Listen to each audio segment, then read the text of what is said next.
बच्चों को भगवान गणेश की कहानियाँ क्यों सुननी या पढ़नी चाहिए? भगवान गणेश की नैतिक कहानियाँ सुनने या पढ़ने से बच्चों को अपने माता पिता और बड़ों का सम्मान करने और उनका महत्व समझने में मदद मिलती है। भगवान गणेश को बुद्धि, समृद्धि, ज्ञान और बाधाओं से दूर करने वाले देवते के रूप में पूजा जाता है। इन कहानियों को सुनने से बच्चों को उनकी शिक्षाओं और नैतिकताओं को अपने अंदर समाहित करने में मदद मिलेगी। आइए भगवान गणेश की जन्म कथा से शुरुआत करते हैं। भगवान शिव और देवी पार्वती कैलाश पर्वत पर ही रहते थे और इसे अपना निवास स्थान मानते थे। ज्यादातर समय शिव अन्य जिम्मेदारियों को पूरा करने में लगे रहते थे, जबकि माता पार्वती पर्वत पर अकेली रहती थी। एक दिन ऐसे ही अवसर पर पार्वती जी को स्नान करने जाना था। वह किसी के द्वारा परेशान नहीं होना चाहती थी। पार्वती ने हल्दी से एक बच्चे की मूर्ति बनाई और उसमें प्राण डाल दिए। उन्होंने बच्चे का नाम गणेश रखा और वह उनके प्रति पूरी तरह वफादार था। उसने उसे स्नान करने के दौरान घर की रखवाली करने के लिए कहा। फिर से शिव प्रकट हुए और घर में प्रवेश करने के लिए आगे बढ़े, लेकिन इस बार उन्हें गणेश ने रोक दिया। उन्होंने एक तरफ जाने से इनकार कर दिया।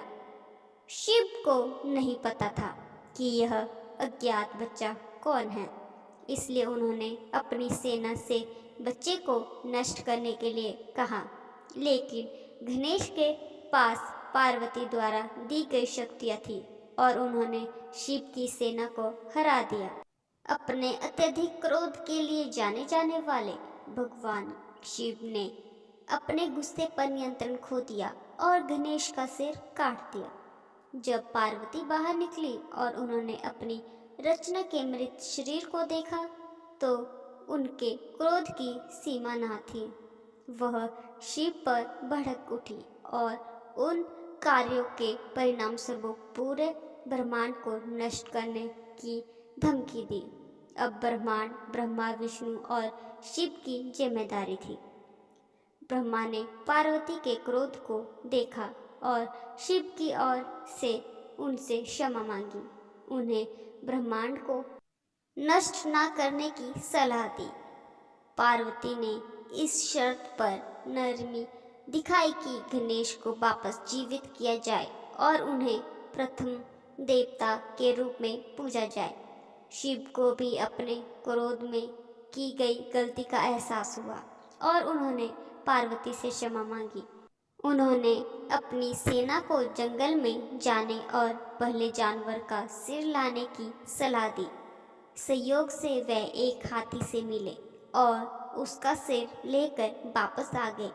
फिर इसे शरीर पर रखा गया और शिव ने इसे जीवित कर दिया। साथ ही उसे अपने पुत्र के रूप में स्वीकार कर दिया। इस तरह गणेश का जन्म हुआ। जैसे कि हम जानते हैं, अब इन्हें प्रथम देवता के रूप में पूजा जाता है। साथ ही यह कहानी हमें एक महत्वपूर्ण सबक भी सिखाती है कि कैसे क्रोध में हम परिजनों को भी नुकसान पहुंचा सकते हैं और जितनी जल्दी हो सके अपनी गलतियों को सुधारना चाहिए। लुप्त शंख की कहानी। यह एक अद्भुत कहानी है जो दर्शाती है कि कैसे भगवान विष्णु को भी भगवान गणेश की हरकतों के आगे झुकना पड़ा था।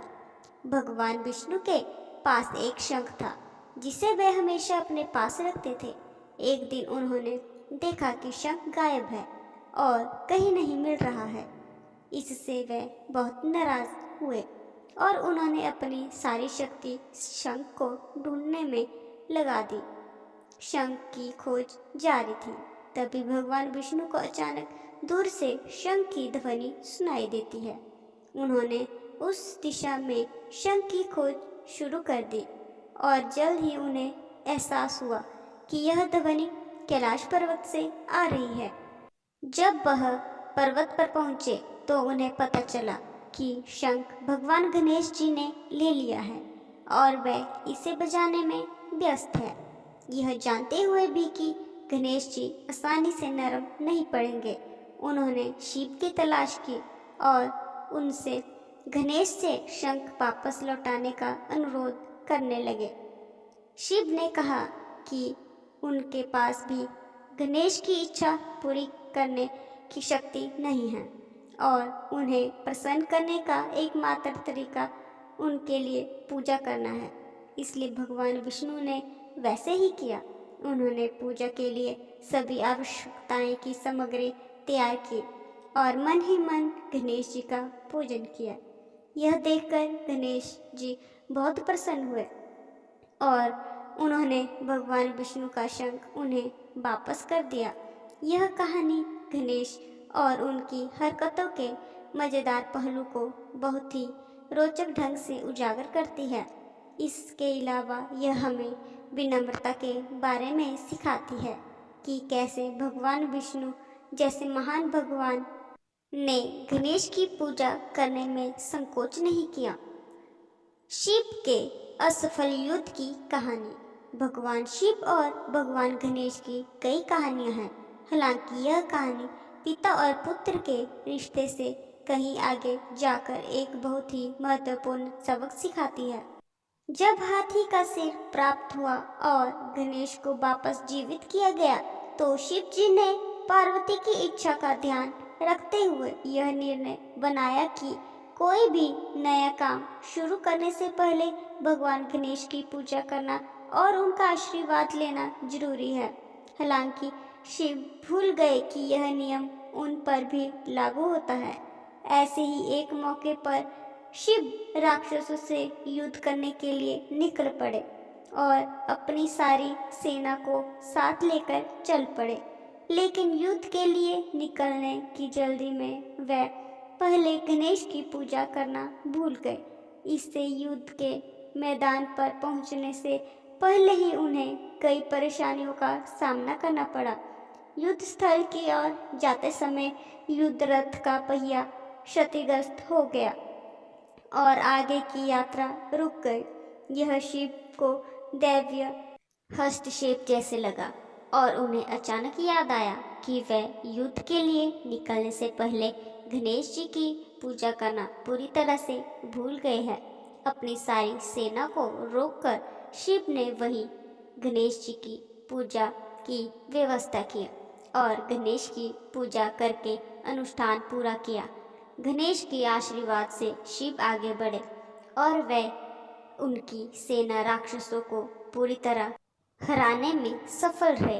इससे यह पता चलता है कि आप चाहे कोई भी हो, एक बार आपने कोई भी निर्णय बना लिया तो वह सभी पर समान रूप से लागू होता है। आपको हमारी कहानी कैसी लगी जरूर बताएं और लाइक और सब्सक्राइब करना ना भूलें। धन्यवाद।